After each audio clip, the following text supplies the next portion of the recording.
how to share my screen on Zoom meeting. So that is what I'm going to show you guys in this super quick and easy tutorial. So let's get into it. So the first thing that we need to do is to open our Zoom app right here. And then once we do that, you will be redirected in this part.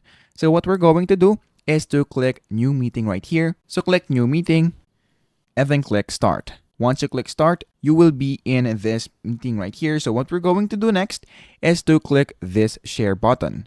Once you click share button, you will now be able to see all of the application windows that you can share on a Zoom. So let's say, for example, that you want to share your entire screen on your Zoom meeting.